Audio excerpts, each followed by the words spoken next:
L'invité d'ici. Et notre invité ce midi sur l'antenne de DC Radio et DC TV, c'est Francine Michel, maire sortant d'Espinasse. Bonjour. Bonjour et merci pour cette invitation. Alors, maire sortant qui retourne, ça c'est sûr.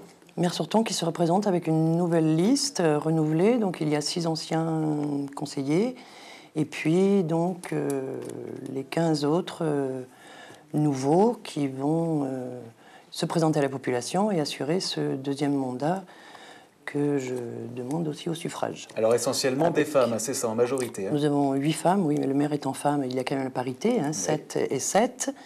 C'est remarquable par les différentes compétences qu'aura cette liste, les membres de cette liste. C'est remarquable aussi par leur dynamisme et leur volonté de bien faire et de s'investir. Voilà. On sait que ça dure 6 ans, donc c'est bien aussi qu'il y ait cette équipe renouvelée qui apportera de nouveaux projets, un nouveau dynamisme, une façon peut-être aussi de se remettre en cause et puis de voir des choses que nous n'avions pas vues auparavant. Donc bienvenue à cette équipe et puis surtout je les remercie pour leur investissement à venir. C'est pas trop compliqué. Combien il y a d'habitants à Espinasse? Nous sommes 750 habitants, oui. Pas trop compliqué d'aller chercher des nouveaux visages, de nouvelles personnes qui veulent s'investir dans la politique locale? Il faut en trouver 15 et c'est pas forcément facile. Alors du côté des femmes sur Espinasse, il y aurait certainement eu de quoi faire 2 listes, mais par contre nos hommes sont plutôt réservés. Bon, après c'est vrai qu'il y a le travail, il y a la route, il y a la famille. Ça veut peut-être dire aussi qu'ils sont satisfaits de ce qui s'est fait jusqu'à présent et qu'après tout ils se disent laissons faire les autres. Mais voilà quoi.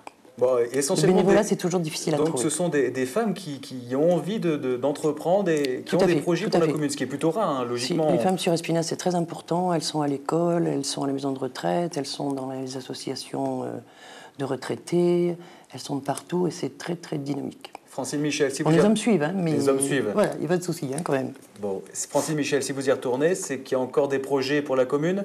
Vous n'avez pas terminé tout à fait ce que vous aviez entrepris pour Espinasse? Tout à fait. C'est déjà parce que je pense qu'on a, en toute modestie, un bilan satisfaisant et que malgré ça, il reste encore beaucoup à faire. Et pour ma part, c'est ce beaucoup à faire encore qu'il faut faire, qui m'intéresse.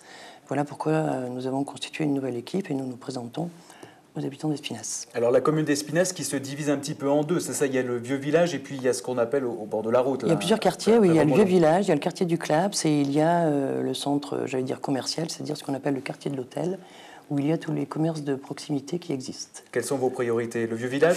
Le vieux village, oui, on s'en est pas trop occupé, j'allais dire, à part une fresque qui embellit ce qui est à côté de la poste, mais c'est vrai qu'il y a des travaux de réseau, d'assainissement, d'embellissement dans le vieux village, dont il faudra qu'on s'occupe. Il y a aussi notre église qu'il faut refaire à l'intérieur avec des fissures. Donc il y a du travail dans le vieux village, c'est sûr. Il y a notamment un rocher qui nous préoccupe parce qu'il risque de se détacher. Donc ça, c'est un travail à faire très rapidement. Voilà, il y a bien entendu aussi d'autres travaux obligatoires, j'allais dire, assainissement, voirie, continuer l'embellissement que l'on fait chaque année avec le fleurissement, primé 4 fois. Nous avons aussi 2 dossiers qu'il faut mener à terme.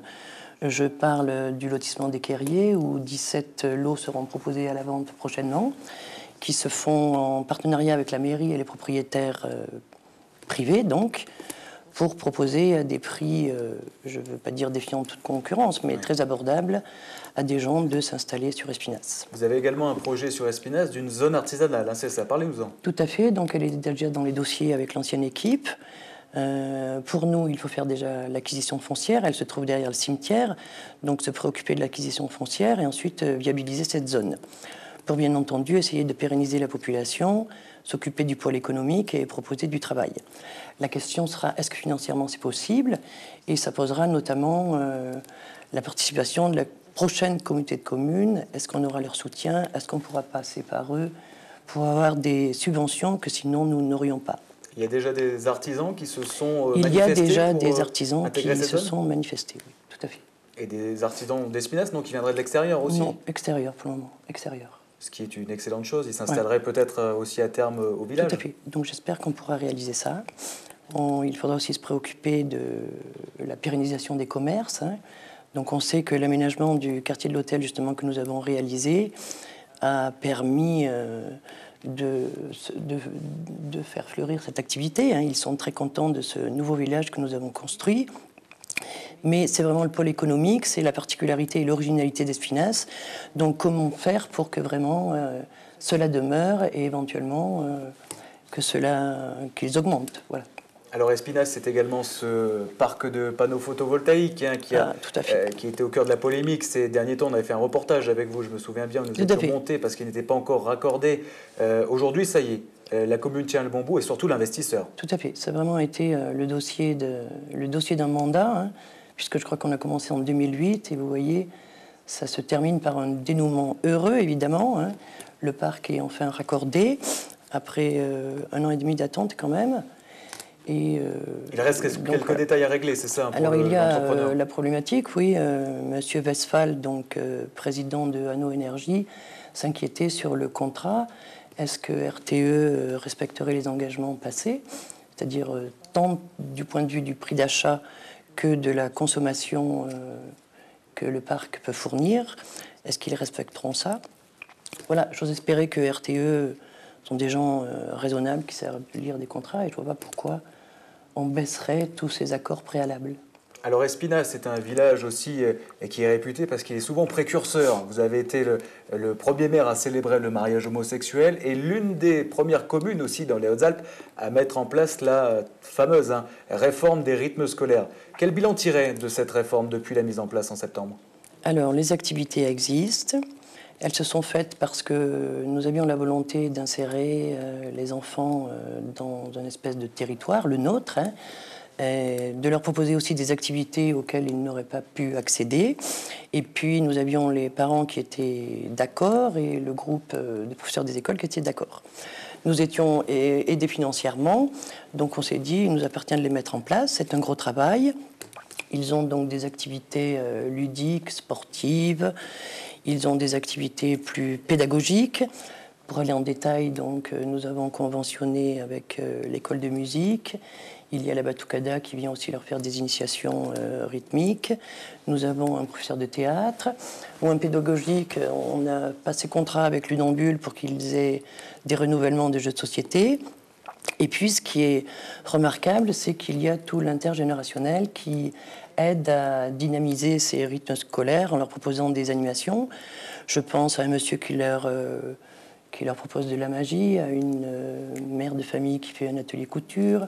Je pense à notre ancienne directrice de l'école qui leur fait un blog qui permet de faire de ses enfants des journalistes pour aller au contact de la population.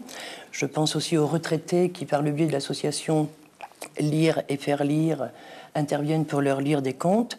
Donc ça, je pense que c'est vraiment une réussite, que l'enfant sait qu'il y a autour de lui une richesse, qu'ils interviennent, qu'ils découvrent leur territoire, et ils rencontrent en même temps tout ce côté intergénérationnel.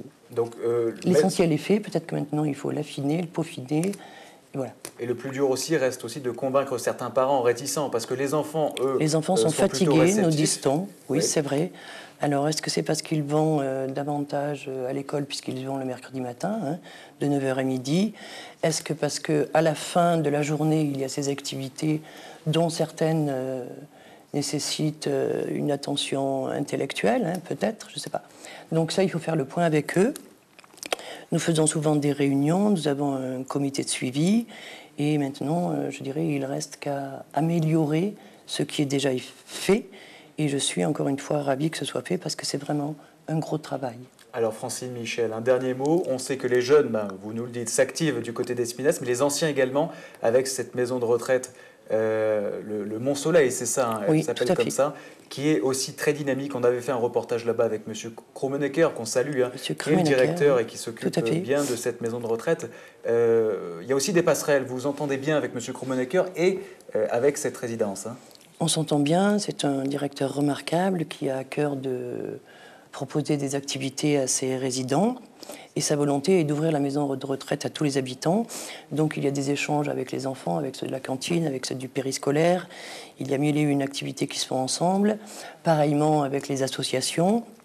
Et il y a une espèce de dynamisme. Ils font vraiment partie de la population. Et encore une fois, je remercie Monsieur Krumenacker pour son ouverture Il a d'esprit souvent des et toutes projets, les animations qu'il propose. des projets un petit peu fous, comme Très faire original, voler une centenaire, c'est ça. Bon, le projet Tout à fait. ne devrait Voilà. pas aller à terme parce que c'est compliqué. Il voulait faire un saut en parapente, c'est ça, une centenaire. Et là, la nouvelle idée, ça serait peut-être moins audacieux, un tour avec une montgolfière, Tout à c'est fait. ça. Il va proposer des initiations d'envol dans les montgolfières. Hein, et je pense qu'il a encore d'autres projets remarquables, de qualité, qu'il ouvre à tout le monde et dont il fait participer toute la population. Francine Michel, merci. Merci à vous. L'invité d'ici.